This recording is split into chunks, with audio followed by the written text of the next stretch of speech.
वंदे मातरम मित्रों। आज योग सत्र का 35वां दिन है। भारत माता के सानिध्य में बैठकर योग आसन और प्राणायाम के जरिए स्वयं को ऊर्जावान बनाते हैं, ताकि यह ऊर्जा हमारे घर परिवार के साथ साथ अपने राष्ट्र व समाज के लिए भी व्यय हो। वर्तमान समय में हम सब ने एक आदत अपनी बना ली है, दूसरों का हिसाब किताब रखना, दूसरों की कमियों को ढूंढना, स्वयं की कमियों पर ध्यान मत देना और कोई विकल्प मत बताना, सिर्फ कमियां ढूंढना। ये खराब, वो खराब, ये खराब, सब खराब है। उन्हें कैसे पता चला कि खराब है? उन्हें तो तब पता चलेगा खराब है जब उन्हें यह ज्ञात हो कि इसकी जगह अच्छा क्या होगा। विचार शून्य मानव रूपी कीड़े मकोड़ों की भांति राजनीति के लिए बजबजाने वाले लोग जब ज्ञान देते हैं तो वह स्वयं को हास्यास्पद बना लेते हैं। भारत की समस्या को जाने बिना भारत पर ज्ञान न दिया जाए। भारत की मूल समस्या क्या है?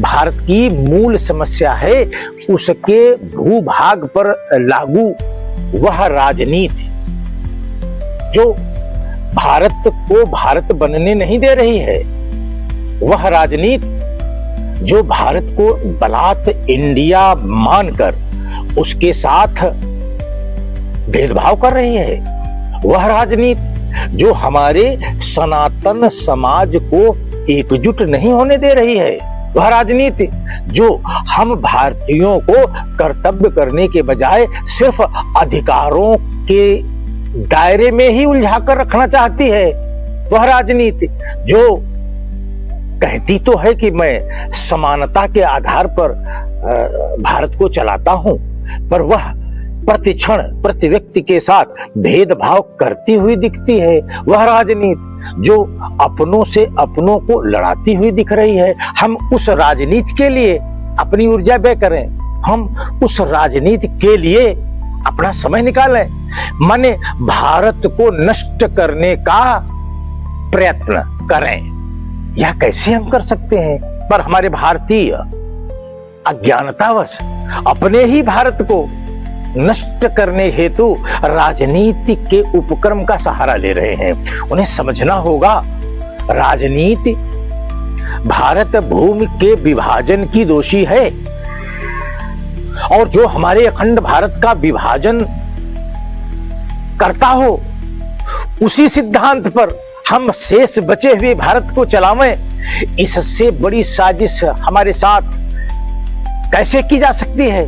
और यह साजिश हो गई, हम उस साजिश को प्रसन्नता पूर्वक ढोते हुए यहां तक आए हैं।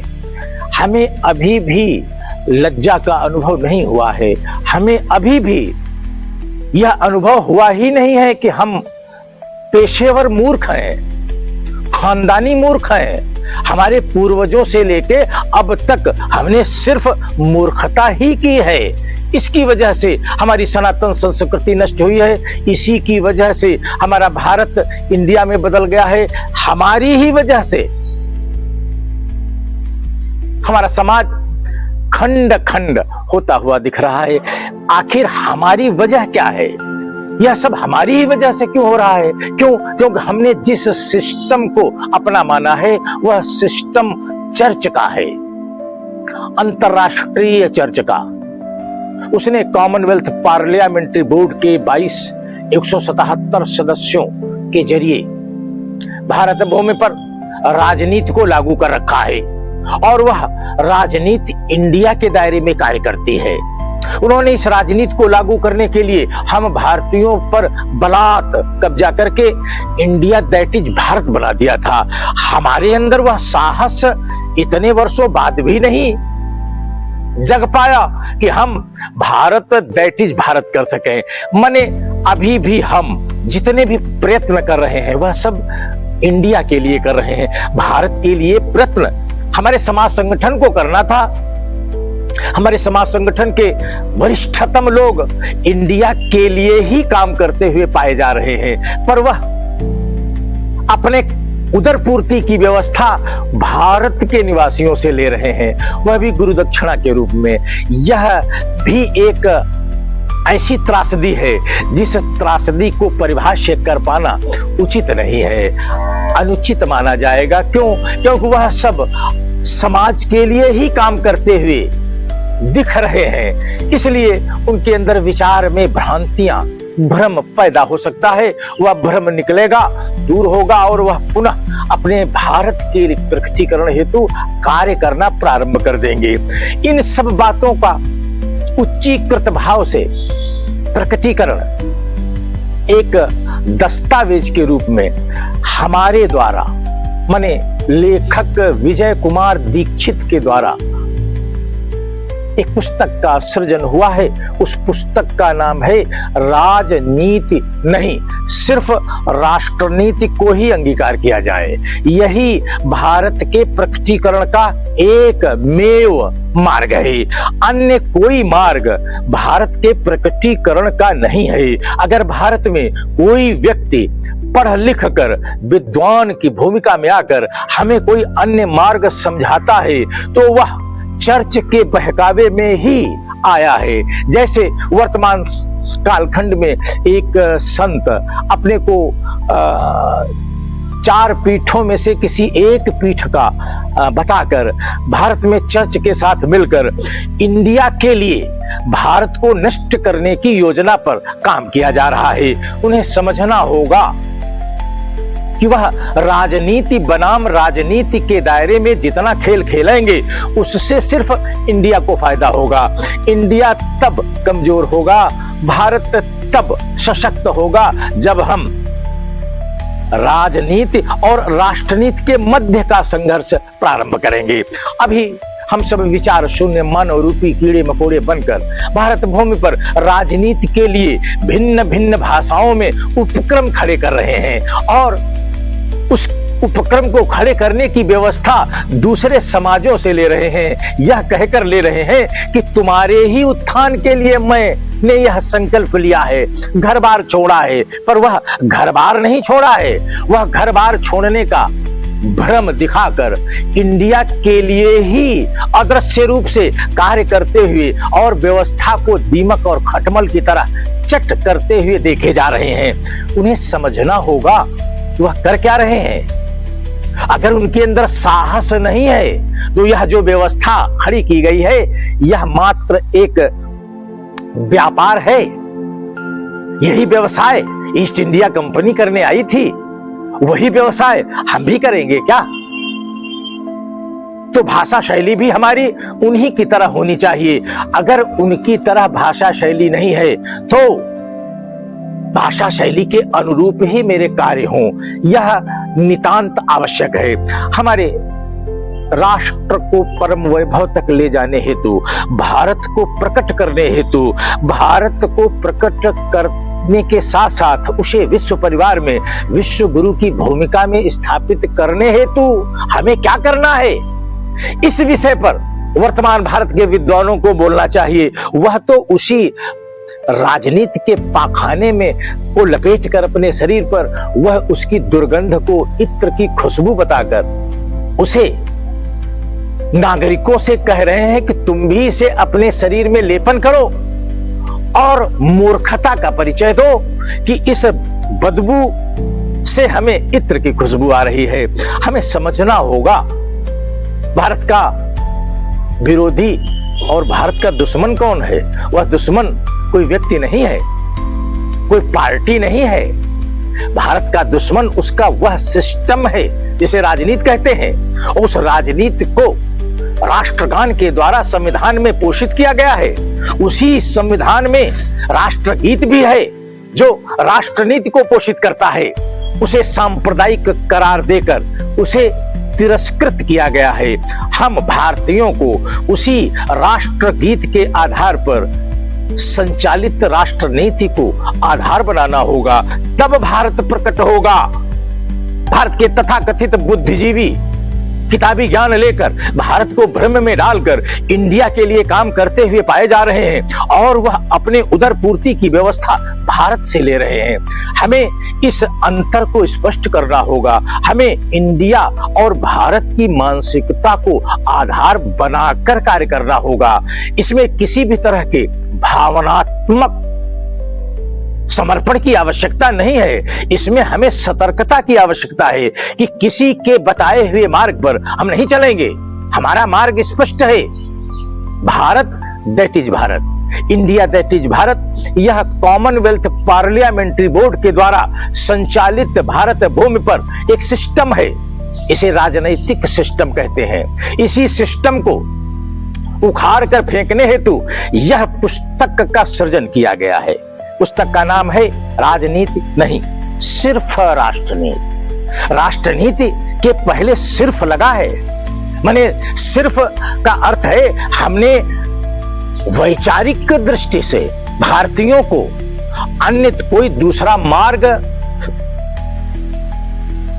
चिन्हित नहीं किया है। सिर्फ और सिर्फ राष्ट्रनीति के माध्यम से हम भारत का प्रकटीकरण कर सकते हैं। अन्य सभी माध्यम भ्रामक होंगे और फिर भारत के साथ घात के रूप में प्रसिद्धि प्राप्त करेंगे। और जो लोग आज इस घात को जन्म दे रहे हैं, जो समाज संगठन के अंदर बैठकर इस घात का नेतृत्व कर रहे हैं, वह तब तक मर जाएंगे, पर इतिहास में वह कलंकित की भूमिका में हम सबको प्राप्त होंगे। तब हम उन्हें जलील किया करेंगे, उन्हें उनके नाम को, उनकी प्रतिष्ठा को, पूर्व में उनके किए गए कार्यों को प्रतिदिन प्रतिक्षण मौत के घाट उतारेंगे। तब उनके अनुयायियों और उनके परिजनों को पता चलेगा कि हमारे पूर्वजों ने किस तरह का घात हमारे भारत के साथ किया था। अभी भी समय है, वापस आओ और राजनीति बनाम राजनीति के खेल से पीछे हटो। सिर्फ राष्ट्रनीति के मार्ग पर चलने का प्रयत्न करो। हमें मालूम है कि हमारे समाज संगठन के वरिष्ठ लोग राष्ट्रनीति की परिभाषा तक नहीं जानते हैं, इसीलिए वह राजनीति के लिए भड़ूहे की भूमिका में इस सिस्टम में काम करते हुए पाए जा रहे हैं। उन्हें वापस होना होगा। उन्हें अगर समाज संगठन के द्वारा राष्ट्र के प्रकटीकरण की भावना जगानी है तो उन्हें लौटना होगा और इस पुस्तक के उस टाइटल को अंगीकार करना होगा जो टाइटल कहता है कि भारत भूमि पर अब राजनीति नहीं, सिर्फ राष्ट्रनीति को ही अंगीकार किया जाए। ऐसा करने के लिए भारतीय नववर्ष आधारित जीवन जिया जाए, भारत के साथ चला जाए, भारत को अपने साथ चलाने का अपराध न किया जाए। भारत कैसे चलता है? भारत सदियों से अपने ही द्वारा चलता हुआ यहां तक आया है। उसके अंदर जो दुर्बलता दिख रही है वह सिस्टम की दुर्बलता है, भारत की नहीं है। अगर भारत की दुर्बलता होती तो भारत अपनी सांस्कृतिक विरासत को खोकर किसी अन्य सांस्कृतिक विरासत में बदल गया होता, जैसा कि अनेक राष्ट्र गायब हो चुके हैं। क्यों नहीं बदला? क्योंकि वह अपने उस अभीष्ट मार्ग को पकड़े हुए है। वह मार्ग है राष्ट्र नीति, राष्ट्र प्रथम, राष्ट्र को प्रथम मानकर उसके लिए कार्य करने की भावना जगाना और उस भावना का प्रचार प्रसार करना, यह राष्ट्रीयत्व है। पर भारत में इंडिया के संविधान ने विधर्मियों को भारत में धार्मिक प्रचार की आजादी देकर हमारे समाज को धर्मांतरित करने की साजिश की है। यह जानकारी होते हुए भी हम उस भावना के साथ चल रहे हैं, उस भावना का विरोध करने का भय अपने अंदर अनुभव कर रहे हैं। वह भय मेरे अंदर है, यह बात समाज भी अनुभव कर रहा है, पर हमें शर्म नहीं आ रही है कि यह भय भारत को नष्ट कर रहा है और हम भारत को प्रकट करने के ही नाम से गुरुदक्षिणा खाकर स्वयं को लज्जित नहीं मान रहे हैं, स्वयं को गौरवान्वित कर रहे हैं। माने अभी और साजिश करने की कोई भावी योजना है? अभी अभी ईसाई नववर्ष के दिन हमारे मंदिरों में भीड़ देखी गई थी, वह भीड़ हमें शर्मसार करती है कि एक दिन के लिए हमारे मंदिरों को चर्च मानकर भारत का कन्वर्ट हिंदू समाज वहां गया और उसने चर्च के अंदर ईसाई नववर्ष को मनाकर हमारी संस्कृति को नष्ट करने का प्रयास किया। उसे ढकने और छिपाने के लिए भारतीय नववर्ष के दिन हमको पत्र भेजकर भारतीयों को मंदिरों में बुलाना पड़ा कि आओ भारतीय नववर्ष मनाकर उस साजिश को छुपा लो, जिस साजिश को हम 100 वर्ष से छुपाते आए हैं। जो भी उस साजिश को नष्ट करने के प्रयास में आगे आया उसे ही नष्ट कर दिया गया और राजनीति की भेंट चढ़ाकर उसे भी वही करने के लिए विवश कर दिया गया जो उसे नहीं करना था। इन सब बातों का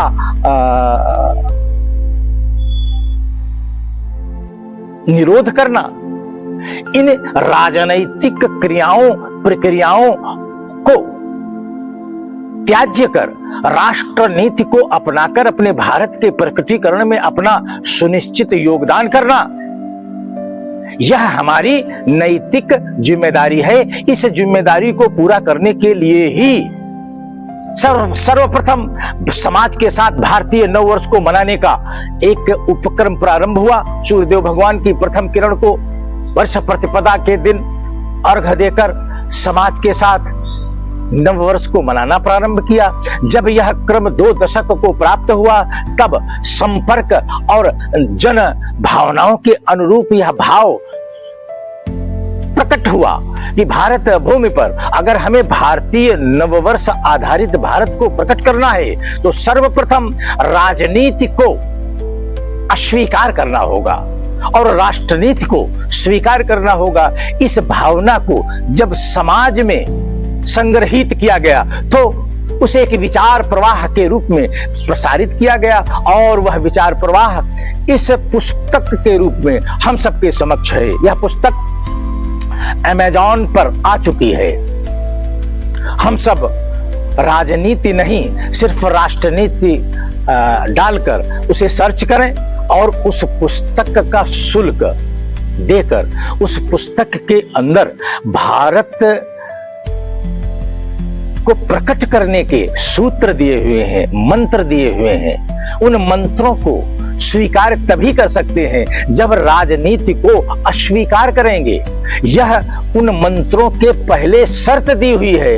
इस तरह बेबाक और साहसी विचार प्रवाह के जरिए लाई गई पुस्तक को आप अवश्य खरीदें, पढ़ें। यह दस्तावेज निकट भविष्य में व्यवस्था परिवर्तन का आधार बनेगा।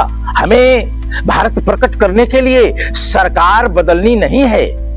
जो भी सरकार आएगी, चाहे वह हमारी हो या चाहे वह किसी दूसरे की हो, सबको इंडिया के लिए ही कार्य करना होगा। हमें बदलना क्या है? सर्वप्रथम हमें यह ज्ञान करना होगा हमें बदलना क्या है। हमें भारत का सिस्टम बदलना है। जैसे ही हम वैश्यारूपी धर्मनिरपेक्ष राजनीति का सिस्टम बदलेंगे और उसके स्थान पर सनातन संस्कृति से युक्त अपनी राष्ट्रनीति का सिस्टम लागू करेंगे, तत्काल बाद उसी समय से भारत प्रकट होने लगेगा और इंडिया मृत्यु को प्राप्त होने लगेगा। आइए हम सब अपने भारत के लिए, भारत को प्रकट करने के लिए उसके सूत्र ढूंढें। वह पहली बार भारत में किसी लेखक के द्वारा प्रथम बार यह बात सूत्र के रूप में लाई गई है कि भारत को प्रकट करने के लिए सर्वप्रथम अनिवार्य शर्त है कि राजनीति नहीं सिर्फ राष्ट्रनीति। इस पुस्तक को खरीदें। सोशल मीडिया के सभी मंचों पर इस पुस्तक को प्राप्त करने के लिंक भेजे गए हैं, भेजे जा रहे हैं, आगे भी भेजे जाएंगे। उन्हें प्राप्त कर उन्हें खोलें और इस पुस्तक का शुल्क अदा कर तभी इस पुस्तक को पढ़ें। यह पुस्तक फ्री में न लें और न पढ़ें। अगर आपने सशुल्क इस पुस्तक को स्वीकार किया और इसके अंदर लिखे हुए सूत्रों को अंगीकार किया तो भारत प्रकट होगा। भारत का व्यवस्था भारत की व्यवस्था भारतीयता के हिसाब से प्रकट होगी और फिर हम उस सिस्टम के आधार पर भारत को चलाते हुए हम इस भूमि को अखिल विश्व में ले जाएंगे। तब यह भारत भूमि विश्व गुरु की का सोपान करेगी। यह चरण हमें प्राप्त करना है, यह कोई मजाक का विषय नहीं है। इस चरण को प्राप्त करने हेतु हमें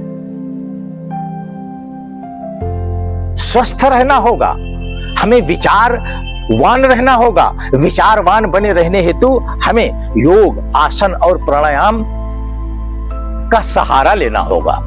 उसके आधार पर हम स्वयं को पुष्ट करें और भारत के प्रकटीकरण के साथ अपने को खड़ा करें। भारत का प्रकटीकरण कैसे हो? अनेक साहित्य राष्ट्रवादी विचारकों के द्वारा इस विषय पर लिखे गए हैं, पर इतना स्पष्ट उल्लेख और परामर्श इसके पहले कभी नहीं दिया गया कि भारत भूमि पर अब राजनीति नहीं, सिर्फ राष्ट्रनीति को ही अंगीकार किया जाए, भारतीय नववर्ष के आधार पर अपना जीवन जिया जाए। ऐसा भाव जिस दिन हम प्रकट कर लेंगे उसी दिन यह भारत प्रकट होगा और हम उस भारत को लेकर अपनी भारत माता को परम वैभव तक ले जाएंगे। वह परम वैभव हमारी राष्ट्रीय पहचान का गौरव होगा। भारत माता की जय।